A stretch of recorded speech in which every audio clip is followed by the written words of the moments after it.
नमस्कार। चलिए आज एक सफर पर चलते हैं, एक कहानी में जो हमारी यानी भारत की पहली कहानी है।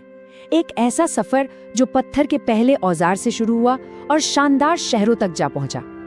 जरा सोचिए, अगर हम वक्त में हजारों साल पीछे लौट जाएं, तो हमें क्या दिखेगा? न ये आज की सड़कें होंगी, न ये ऊंची ऊंची इमारतें, बस जंगल, जानवर और वो इंसान जो अपनी कहानी लिखने की बस शुरुआत ही कर रहा था। आइए इसी सफर पर साथ चलते हैं। कहते हैं हर बड़ी कहानी की शुरुआत एक छोटी सी चिंगारी से होती है। इंसानियत की कहानी की वो पहली चिंगारी जली थी पत्थर युग में, एक ऐसा दौर जब जिंदा रह पाना ही सबसे बड़ी जंग थी। इस लंबे दौर को ना हम 3 हिस्सों में समझ सकते हैं। पहला था पुरापाषाण काल, जब इंसान शिकारी था और एक ठिकाने की तलाश में भटकता रहता था। फिर आया मध्य पाषाण काल, जब इंसान ने अकेले रहने के बजाय झुंड में रहना सीखा और जानवरों को अपना साथी बनाना शुरू किया। और आखिर में आया नव पाषाण काल, जिसने तो मानो सब कुछ बदल कर रख दिया, एक असली क्रांति। ये जो औजार आप देख रहे हैं, ये सिर्फ पत्थर के टुकड़े नहीं हैं। ये इंसान के दिमाग के विकास की पूरी कहानी सुनाते हैं। एक तरफ देखिए पुरापाषाण काल का वो भद्दा सा मोटा सा पत्थर, और दूसरी तरफ नवपाषाण काल का तराशा हुआ पैना औजार। ये फर्क सिर्फ पत्थर का नहीं, ये सोच का फर्क है। और जानते हैं, इसी सफर में इंसान को अपना सबसे पहला दोस्त मिला। कौन? कुत्ता। सोचिए, मध्य पाषाण काल में शुरू हुई वो दोस्ती आज तक हमारे साथ है। यहीं से तो वो खूबसूरत रिश्ता शुरू हुआ जो इंसान और जानवरों के बीच आज भी कायम है। तो अब तक इंसान यहाँ वहाँ भटक रहा था, है ना? लेकिन अब कहानी में एक बहुत बड़ा मोड़ आने वाला था। एक ऐसा मोड़ जो इंसान का रिश्ता इस धरती से हमेशा के लिए जोड़ने वाला था। यहीं से हमारी आज की दुनिया की नींव पड़नी शुरू हुई। और ये मोड़ था नवपाषाण क्रांति, वो क्रांति जिसने एक शिकारी को किसान बना दिया।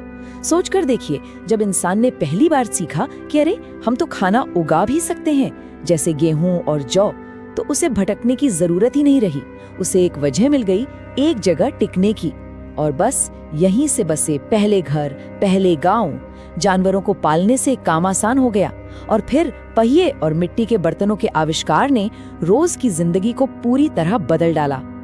और अगर हम पूछें कि इस क्रांति का सबसे पुराना सबूत कहाँ है, तो जवाब मिलता है मेहरगढ़ में, जो आज के पाकिस्तान में है। देखिए, ये सिर्फ एक खुदाई वाली जगह नहीं है, इसे आप हमारे पुरखों का पहला पक्का घर कह सकते हैं। यहीं पर हमें गेहूं और जौ की खेती के सबसे पुराने निशान मिले हैं। तो अब इंसान एक जगह बस चुका था, खेती करना सीख चुका था, लेकिन अब वो कुछ ऐसा करने वाला था जिसकी शायद किसी ने कल्पना भी नहीं की होगी।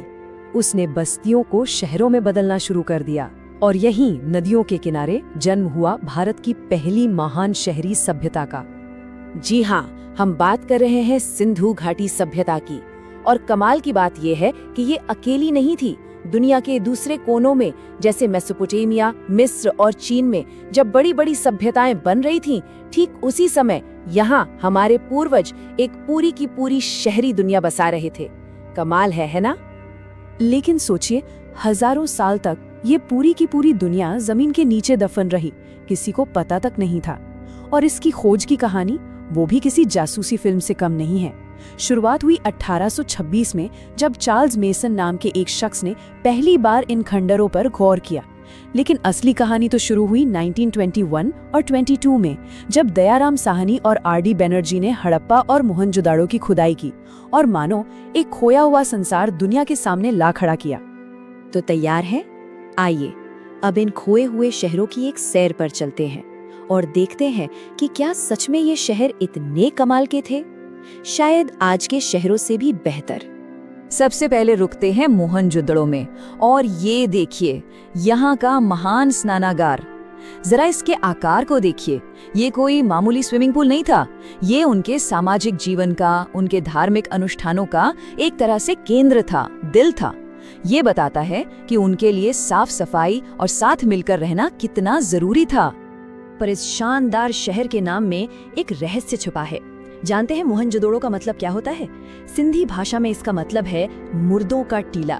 ये नाम क्यों पड़ा, ये सवाल आज भी इतिहासकारों को उलझाए रखता है।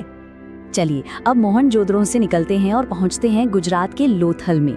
यहाँ जो आप देख रहे हैं वो दुनिया के सबसे पुराने बंदरगाहों यानी डॉकयार्ड्स में से एक है। ये एक पक्का सबूत है कि सिंधु घाटी के लोग सिर्फ किसान या शहर बनाने वाले ही नहीं बल्कि समंदर के रास्ते व्यापार करने में भी उस्ताद थे। उनके ताल्लुकात मेसोपोटामिया जैसी दूर दराज की सभ्यताओं से थे। अब जरा राजस्थान के कालीबंगा की ये तस्वीर देखिए। ये एक जुता हुआ खेत है और ये कोई आज का नहीं बल्कि लगभग 5000 साल पुराना है। सोचकर ये हैरानी होती है। ये इस बात का जीता जागता सबूत है कि हमारे पुरखे खेती बाड़ी में कितना आगे थे। और धोलावीरा, यहाँ तो इंजीनियरिंग का ऐसा कमाल है कि देखकर दंग रह जाएं। पानी को जमा करने के लिए, उसे बचाने के लिए उन्होंने विशाल तालाब और बांध बनाए थे। आज हम वाटर हार्वेस्टिंग की बड़ी बड़ी बातें करते हैं, वो लोग ये काम हजारों साल पहले ही कर चुके थे। तो ये तो हुई शहरों की बात, जो वाकई लाजवाब थे। पर इन शहरों में रहने वाले लोग कैसे थे? क्या सोचते थे वो? कैसा था उनका समाज? आइए अब जरा मिट्टी में दबी उनकी विरासत को कुरेद कर देखते हैं। तो जैसा हमने देखा, ये एक शहरी सभ्यता थी और जो सबूत मिले हैं उनसे लगता है कि समाज मात्र सत्तात्मक रहा होगा। मतलब महिलाओं का दर्जा काफी ऊंचा था। पूजा होती थी मात्र देवी की और पशुपति की, जिन्हें कई लोग भगवान शिव का शुरुआती रूप मानते हैं। समाज में अलग अलग वर्ग थे, जैसे पुजारी, सैनिक, व्यापारी और हाँ, कला में तो वो माहिर थे। उनकी मोहरें, मूर्तियां, मिट्टी के बर्तन सब देखने लायक हैं। लेकिन इन सब के बावजूद एक बहुत बड़ा राज आज भी राज ही है, उनकी लिखावट। ये जो निशान आप देख रहे हैं, ये क्या कहते हैं? उनकी भाषा क्या थी? अफसोस हम आज तक इसे पढ़ नहीं पाए हैं। उनकी बातें, उनकी कहानियां, सब कुछ इन चिन्हों में कैद हैं और आज भी मिट्टी के नीचे दफन हैं, शायद इस इंतजार में कि कोई आकर उन्हें पढ़े। तो पत्थर के एक औजार से शुरू हुआ ये सफर इतने बड़े बड़े शहरों तक पहुंचा। ये हमें एक बहुत गहरी बात सिखाता है। देखिए, शहर बदल गए हैं, टेक्नोलॉजी बदल गई है, पर इंसान की वो फितरत, कुछ नया बनाने की, एक साथ मिलकर रहने की, वो कहानी आज भी वैसी की वैसी ही है। ये कहानी हमारी अपनी जड़ों की कहानी है।